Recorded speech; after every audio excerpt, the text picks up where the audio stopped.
Bueno, ¿qué tal? Bienvenidos a una nueva edición de Finet Talks, ya sabéis, vuestro podcast de confianza de inversión y finanzas. Esta semana queríamos hablar un poquito sobre algo que no solemos hablar mucho por el podcast, pero que nos parece también una idea bastante interesante de inversión, que es el tema de las startups. Esta vez tenemos con nosotros a Pedro Buerbaum, que quizás a muchos os suena de uno de sus grandes podcasts, el Worldcast. Nunca sé cómo pronunciarlo, la verdad, Worldcast. Un poco complicado, sí. Y bueno, también, entre otras, bueno, que nos cuente, Pedro, preséntate un poquito en un minuto para quien no te conozca. ¿Quién es Pedro Buerbaum? Bien, pues a ver, se me hace un poco difícil esta pregunta, ya lo hablábamos fuera de cámaras hace un ratillo, porque estoy metido a tantas cosas a la vez y la verdad que varias de ellas han hecho bastante ruido. Entonces, yo lo que sí me considero es un emprendedor en serie, es lo que más me ha apasionado a lo largo de mi carrera. Y de hecho, emprendedor no empresario, ¿eh? Porque lo que me gusta es la fase inicial de los negocios, crearlos, darle forma, pensar la estrategia y luego una vez están rodando lo que es la gestión, pues no me parece tan divertido. Y bueno, luego me centré en construir marca personal. De un año para acá llevamos muy poquito, pero el podcast ha ido muy bien, mi marca personal también. El podcast está top 3 de Spotify la semana pasada, por ejemplo. O sea, ha ido muy bien, la verdad. Entonces, ahora, aprovechando, digamos, este tirón de marca personal y descubriendo algo que para mí es nuevo, el poder que tiene una comunidad. Ahora sí es verdad que estoy muy centrado desde los últimos 9 meses que llevaremos ya dándole forma a este proyecto con Blast. Es un club de inversión en startups, como bien decías, y yo creo que la propuesta de valor que traemos es bastante interesante, porque bueno, al final es un sector del mercado que tiene unos rendimientos promedio interesantes, unos rendimientos promedio en los últimos 15 años superiores a otros sectores del mercado más conocidos, como sector inmobiliario o acciones, por ejemplo, pero que no se conoce tanto, no se hace tanto ruido alrededor porque el acceso al mismo es complicado. Hay una serie de barreras de entrada muy grandes, partiendo o sea, ya solo la barrera del expertise, de saber si la valoración que te está diciendo un fundador es una valoración adecuada o no, ya requiere un expertise y luego, pues el tema de los contactos, primero necesitas algo en lo que invertir. Necesitas acompañamiento legal, jurídico, administrativo. Hay una serie de barreras que han hecho que siempre esté reservado como a un pequeño círculo de inversores muy conectados y ahora que lo veo desde dentro, que hemos construido esas conexiones, pues te das cuenta de que está reservado o ha estado reservado hasta ahora para, pues eso, para muy poquitas personas que lo entienden y tienen los medios, ¿no?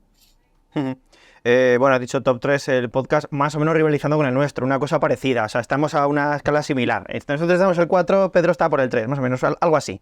Oye, el tema de inversión en startups, la verdad es que, ya digo, no es algo que solamos tratar por aquí, pero bueno, que es porque, claro, nosotros nos dirigimos a un público, ya nos conocéis, muy específico, que está empezando a invertir, y esto era complicado, es muy complicado hasta ahora, como bien comentas. También digo, es para todo el mundo esto de invertir en startups, o sea, alguien, imagínate que tiene sus letritas del tesoro y tal. Claro, esto también hay que decir que es un mundo un poco volátil, pero bueno, que si te sale bien, te sale bien. Sí, totalmente. A ver, yo soy muy partidario de una estrategia de diversificar. A mí alguien me escribe un mensaje por Instagram y me dice, oye, que voy a pedir un préstamo para entrar al club contigo e invertir en startups. Y le digo, no lo hagas. Oye, quiero meter todo mi dinero contigo también. Digo, no es lo que haría yo.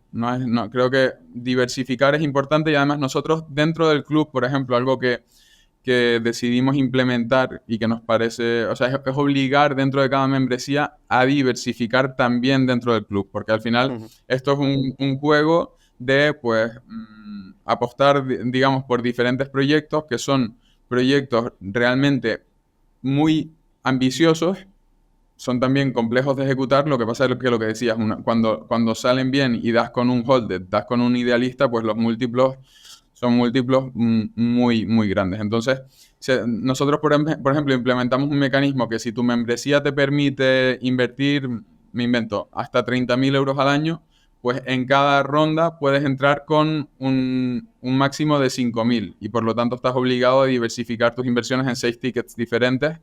¿Y por qué hemos hecho esto? Porque algunos founders son unos genios de la venta. Te explican su proyecto y te convencen realmente, ves que el proyecto es muy ambicioso, que tiene mucho potencial bueno, ciertas personas podrían decir de forma impulsiva, apuesto mucho por esta persona, mucho talento, la idea es muy buena, pongo todo mi dinero en este proyecto. Y al final estamos hablando de venture capital, capital de riesgo. Es algo, de hecho, a ver, llegamos a mucha gente ahora y son plazas limitadas porque si no nos sobreinvertimos, son limitadas de real. Esto no es una estrategia de marketing porque si no tendríamos que tener, digamos, entrar con mayor volumen de capital a las rondas de inversión y por lo tanto necesitaríamos empresas con más tracción, empresas con una valoración superior y ya pierde la esencia esta de los múltiplos que tratamos de conseguir nosotros, ¿no? De esa explosividad. Y no sé por qué te estaba contando esto, pero... Sí, digo, supongo también que esto será porque, hombre, tampoco no querrás que a lo mejor suele pasar esto. A mí me ha pasado alguna vez que me han pedido recomendación y ya últimamente no doy recomendaciones, o sea, para nadie, o sea, porque... Y supongo que a ti te pasa lo mismo con el tema de no le voy a decir a nadie una sola empresa, porque si no, como caiga, te van a recordar como Pedro el que me dijo que invirtiera aquí y lo perdí todo. O sea, la verdad es que es una estrategia bastante... tiene sentido. Ujú. Sí, o sea, ellos se tienen que diversificar y además algo que me gusta mucho de este modelo, porque nos comparan mucho con un fondo de inversión o con plataforma de crowdfunding y no tenemos nada que ver con ninguna de las dos, ¿no? A un fondo de inversión le entregas la pasta, el fondo la mueve como ellos consideren y te entregan un retorno, pero dentro del club de inversión, o sea, cada miembro es dueño y señor de sus decisiones, es decir, nosotros dentro del servidor privado vienen los founders a pitchear su proyecto ante el club. Hacemos como, bueno, un formato como este, digamos, un live donde yo les hago preguntas, les pregunto por la competencia, les pregunto por los handicaps que puedan tener, por las barreras de entrada, por las perspectivas de futuro, por métricas, por todo. Luego tenemos un equipo de analistas que se encargan de la parte un poco más de análisis objetivo, digamos, de coger el Excel y desglosarlo y desgranarlo. Y, y vienen los analistas a explicar a la comunidad también su lectura del plan financiero. Y luego también, si es necesario, pues traemos a un experto de cada nicho. Es decir, si vamos a presentar ante el club una startup enfocada a blockchain, pues traemos un experto blockchain. Entonces, al final, el rol del miembro del club es interpretar toda la información que les damos. Hay una parte de formación también se trata de eso, ¿no? De que tengan el conocimiento y la habilidad de interpretar todo lo que les damos para tomar ellos su propia decisión de inversión. Entonces, bueno, o sea, si las presentamos ante el club, de alguna forma han pasado nuestro filtro, yo voy a estar invertido en todas personalmente, con mi patrimonio personal, entonces también habrán pasado mi filtro y mi discusión interna con el equipo de analistas y demás. Pero, claro, esto no garantiza, es el mundo startup, o sea, al final tiene riesgo, es así, es así.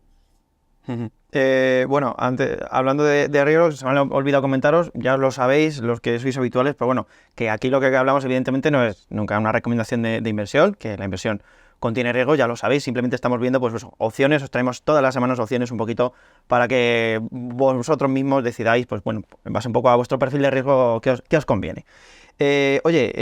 Claro, quería hablar justo de startups en un momento.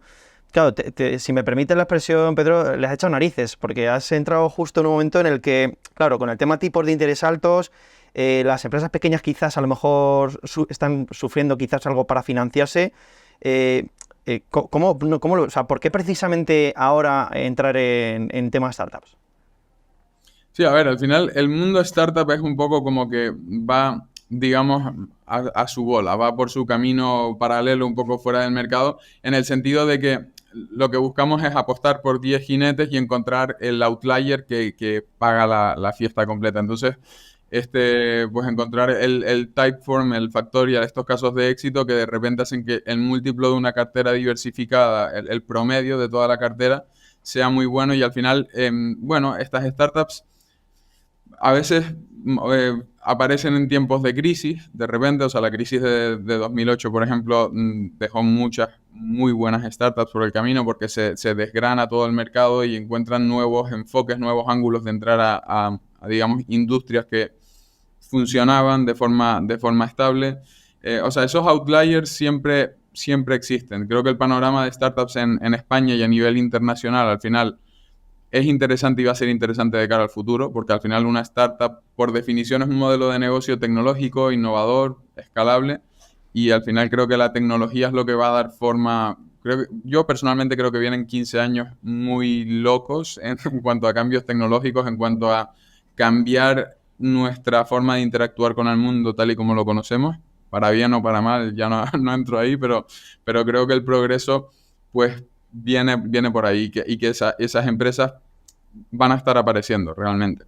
Mm. Al Oye, ¿y final en la qué, financiación es sí, privada también, o sea, dentro de Venture Capital, de Business Angels, o sea, va un poco por otra vía, ¿no? También.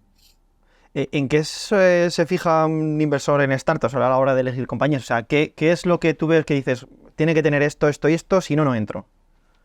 Sí, a ver, hay dos procesos paralelos, digamos, y yo, por ejemplo, no me considero una persona muy de análisis numérico, entonces mi rol dentro del equipo de análisis es un poco la parte más subjetiva. Luego está el análisis objetivo y subjetivo, ¿no? A la hora de definir una valoración, pues lógicamente hay que ver el plan financiero, el Excel, las expectativas, esa es la parte más objetiva. Hay muchos métodos de valoración, aunque al final, como decía, acaba siendo subjetivo porque la valoración la define el mercado. Tu startup vale lo que alguien esté dispuesto a pagar por ella o a la valoración que esté dispuesto a entrar en tu ronda de financiación. Y luego yo, a nivel subjetivo, a lo mejor porque esto pasa, ¿no? Que el equipo de analistas estudia un proyecto y dice, oye, esto es invertible, tiene buen crecimiento, buenos múltiplos, pero luego en la parte subjetiva, por ejemplo, dábamos con un caso el otro día, digo, a mí no me encaja a nivel subjetivo un proyecto de inteligencia artificial, y esto es buen ejemplo, la inteligencia artificial. Y yo a nivel subjetivo, por ejemplo, miro mucho talento humano. Al final creo que, y esto viene de mi perspectiva de emprendedor, al final los proyectos antes de iniciarlos siempre parecen una línea recta y cualquier fundador, si lo empieza, es porque tiene ese optimismo de decir, esto es A, B, C, D y la vendemos por 100 millones. El problema es que yendo de A a B ya te pegas la primera hostia siempre y luego hay que saber pivotar. Entonces, cuando hay talento de verdad, cuando hay un buen capital humano detrás del proyecto, aprenden a pivotar y acaban saliendo hacia adelante. Entonces, yo por ejemplo, apostaría antes por un buen equipo con una idea un poco peor que con la idea del próximo Airbnb y talento un poco más mediocre detrás.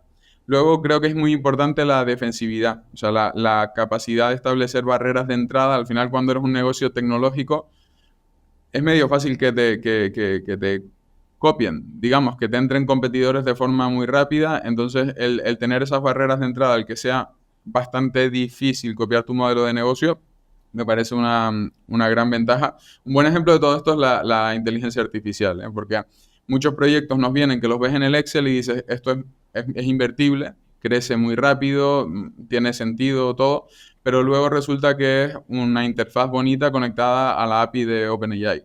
Entonces digo, es una carcasa realmente conectada al motor que hay detrás de ChatGPT. Digo, esto tiene unas barreras de entrada, pues muy flojitas. Llega cualquier otra persona, te monta otra carcasa igual de bonita o más bonita que la tuya, con 4 funcionalidades más, te la conecta a la misma API y ya te puede dejar fuera del mercado. O lo que pasa con inteligencia artificial, que evoluciona tan rápido que el propio ChatGPT, por ejemplo, bueno, ahora cuando sacaron la nueva actualización, que metieron nuevas funcionalidades, pues se habrán cargado por el camino un par de cientos de startups relacionadas con inteligencia artificial que querían hacer exactamente eso que ya resuelven ellos, ¿no? Entonces, hay esas dos partes de análisis, digamos. Claro, yo es que cuando me meto en el mundo de startups es que empiezo a escuchar ideas y es que, o sea, para mí sería Shut Up and Take My Money, pero con todas, o sea, no sé discriminar, digo, me parece todo un mundo ideal. ¿Cómo discriminar esa que dices, esta me puede dar cierto rendimiento versus esta se va a disparar? O sea, ¿cómo evaluar el potencial de crecimiento real de una empresa cuando todas como dices tú, en los números te lo dan ya, o sea, te dicen, vamos a crecer mogollón? Sí, a ver, es algo multifactor. Por ejemplo, cuando vienen con un business angel con cierta experiencia, vienen acompañados desde el principio, vienen de la mano con alguien que es un ex idealista, por ejemplo, que sabes que es una persona que los está mentorizando, porque al final las startups al principio no solo buscan dinero, que es al final su oxígeno, lo que les permite tener tiempo de vida en el mercado, sino que también buscan, bueno, lo que se dice es smart money, de decir, pues un inversor que te mentorice, que te dé sus contactos. Eso es una muy buena señal, cuando ya vienen acompañados de alguien en quien confiamos, por ejemplo, desde nuestra parte. Luego, es muy complicado esto, o sea, de decir cuál es la que va a ser esto, ¿no? El próximo holder, el próximo idealista. Pues por eso mismo, como no se puede saber, porque si se supiera, entraría todo el mundo directamente, ¿no? Pero pues es de la mejor forma posible, con el mejor criterio, tanto de forma objetiva como subjetiva, analizarlo, juzgar, y luego por eso es tan importante diversificar. O sea, al final, Jesús Monleón de Seed Rocket lo explicaba muy bien el otro día en mi podcast. Decía, mira, al final tú entras en 10 esperando tener el outlier que sea 1 de 10 o 2 de 10 si tienes muy buena puntería. 4, probablemente 3, 4, 5 de esas startups se te van a quedar por el camino, van a morir literalmente, y es así, es como funciona. Luego 2 se acaban estabilizando en rentabilidad, o sea, hablando en términos promedio, en términos estadísticos. 2 acaban encontrando rentabilidad y permanecen sobreviviendo. Y otras te hacen unos múltiplos buenos, pero no son un outlier de estos, un caso brutal, un caso muy, muy loco. Entonces, al final es eso, o sea, diversificar es totalmente fundamental, construir un portfolio pues, de diferentes proyectos en los que confíes, y muchas veces sorprende, porque a veces ves el proyecto, dices, este es el proyecto que va a romper el mercado, y resulta que es de los que mueren, y el que no confiabas tanto a lo mejor es el que te hace un por 50x, ¿no? ¿Nos puedes dar para que los espectadores se hagan una idea o unos ejemplos que más o menos podamos conocer? Un ejemplo de alguna startup en la que hayas invertido recientemente, en los últimos años, que haya ido bien, y casi te diría, y uno que haya ido mal, a lo mejor sin necesidad de conocerse, porque claro, si ha ido mal no se conoce tanto. Si quieren dar con nombres, o si quieres simplemente me camuflas el nombre y me dices el gremio, como tú prefieras. Ahora mismo no podemos, digamos, decir nombres Vale. de las startups que vamos a plantear dentro del club, porque, claro, hay algunas que ya hemos determinado como que son invertibles. O sea, ya tenemos una pequeña cartera de startups que vamos a presentar al club en cuanto abramos las plazas para poder empezar a invertir. Lo que pasa es que, claro, ahora estamos en la fase de negociar la valoración con los fundadores, ¿no? Entonces, pero para que nos hagamos una idea de la magnitud de los proyectos, y claro, creo que un buen ejemplo lo comentábamos el otro día. Ves el potencial que puede tener ese proyecto, y también ves que es tan ambicioso que pues es medianamente fácil que se quede por el camino. Es decir, por ejemplo, era una, no voy a decir el nombre, pero era una solución enfocada a, digamos, por medio de tecnología blockchain, conseguir hacer que artistas de música sean invertibles. Es decir, reemplazar a las disqueras. Por ejemplo, una disquera al final firma un artista en sus inicios, le quita un 80% de sus derechos, y lo que le da a cambio son los medios económicos para que pueda desarrollar y llevar a cabo su carrera. De esta forma, cuando alguien empieza a sonar un poquito, son sus propios fans los que pueden darle el dinero a cambio de un porcentaje de equity de su carrera, y que tengan una cotización en el mercado esos artistas. Es complejo, no sé si lo estoy explicando bien, Parecido un poco a lo del fútbol que tenemos ahora con algunas plataformas y eso. No, pues no los conocía, la verdad.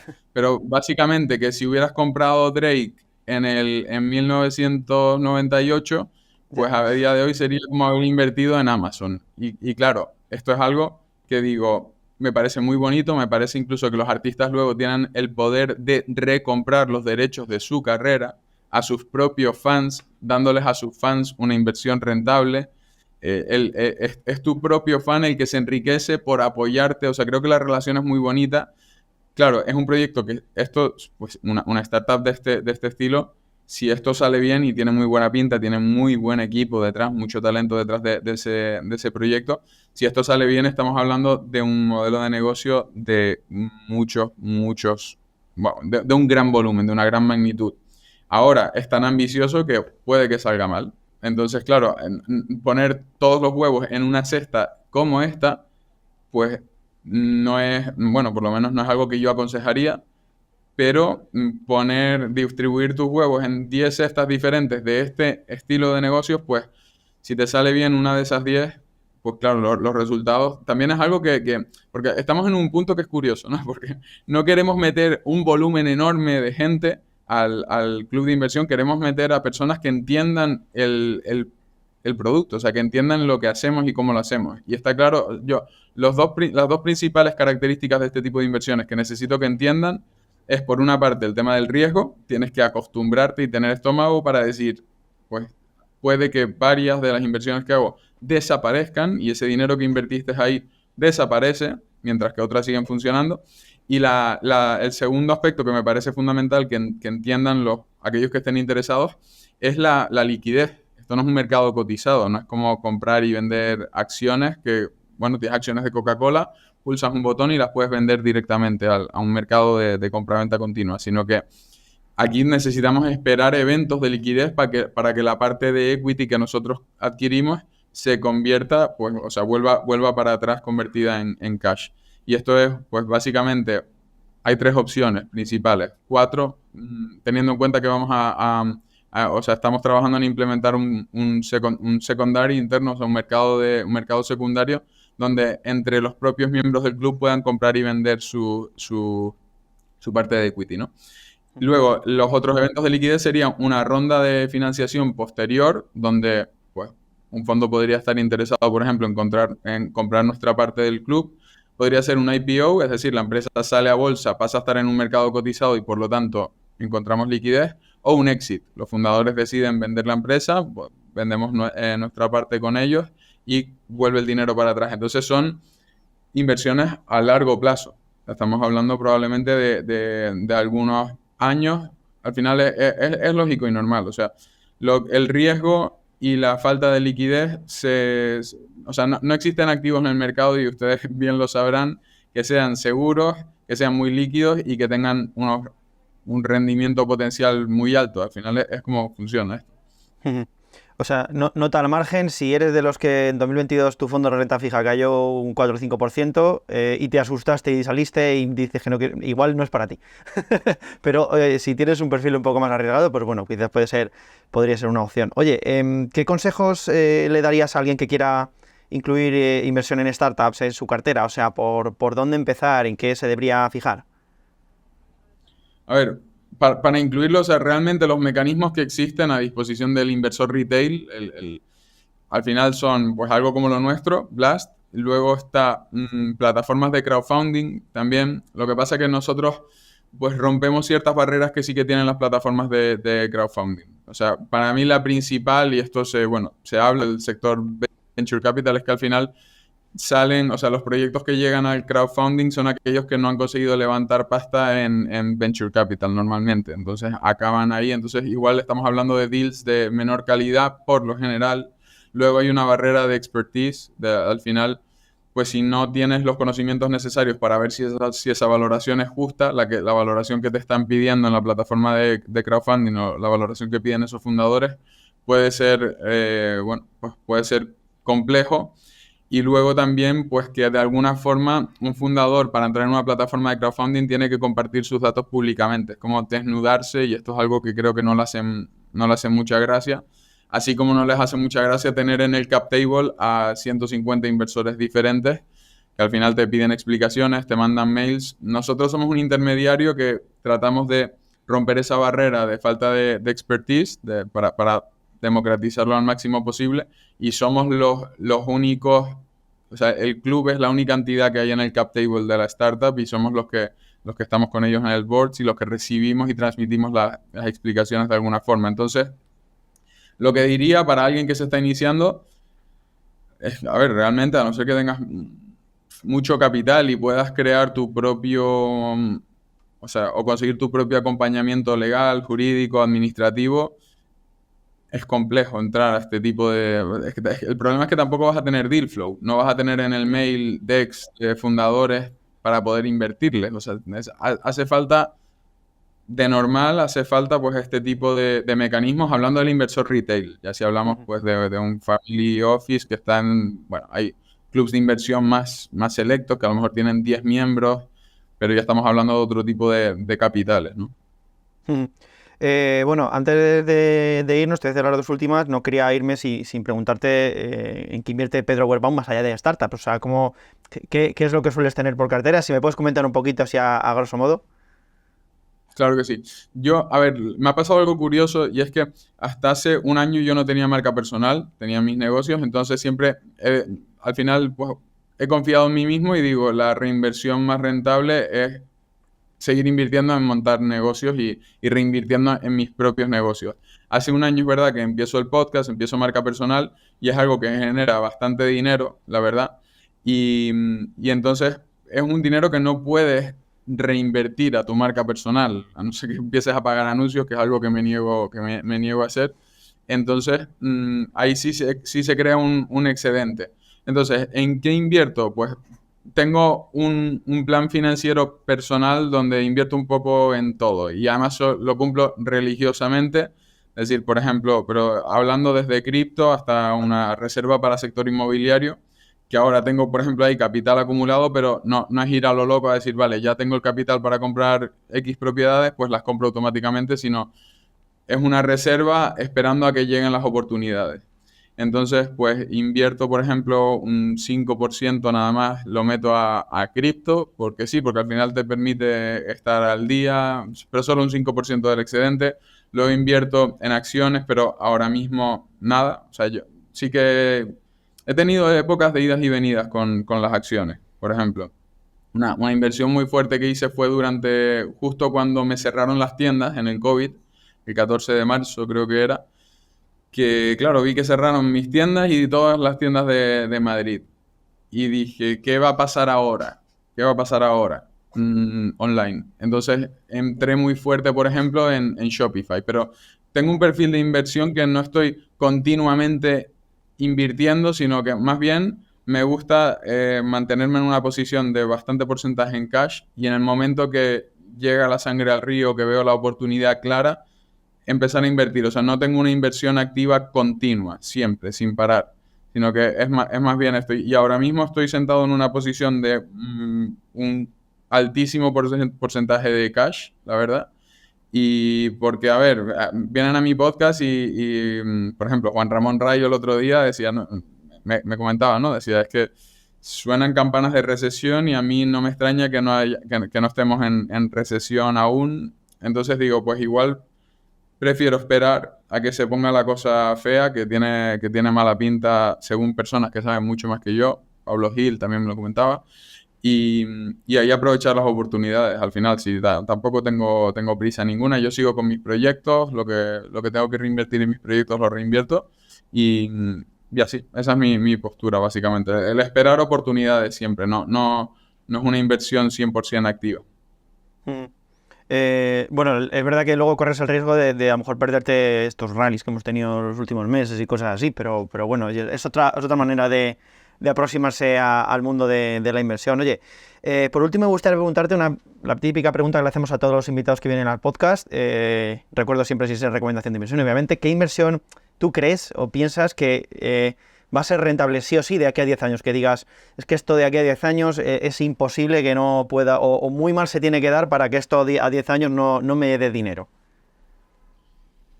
Bien, bien. A ver, a mí me gusta verlo por sectores. Hay sectores que considero que son el futuro, que no tienen fallo, que me gustan a mí a la hora de también darle vueltas a mis inversiones.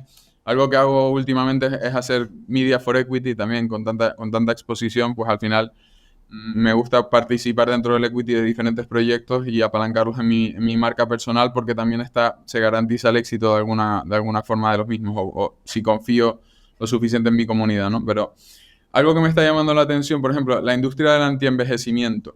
Creo que al final cada vez hay más personas que vamos solventando nuestras necesidades como seres humanos y todo lo relacionado con el antienvejecimiento, ya sean suplementación, centros, tratamientos, creo que me parece que es un negocio muy bueno. Creo que al final en la pirámide de Maslow cada vez estamos más arriba y cada vez hay más personas con mucho dinero, se ven en internet constantemente. Mm, Creo que esa es una buena industria.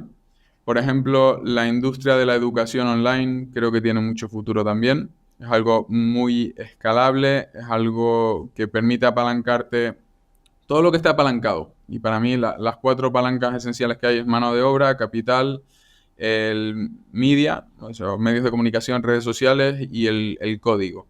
Entonces todos aquellos proyectos tecnológicos de esta naturaleza creo que no pueden fallar, que no tienen fallo. O sea, industrias de este tipo.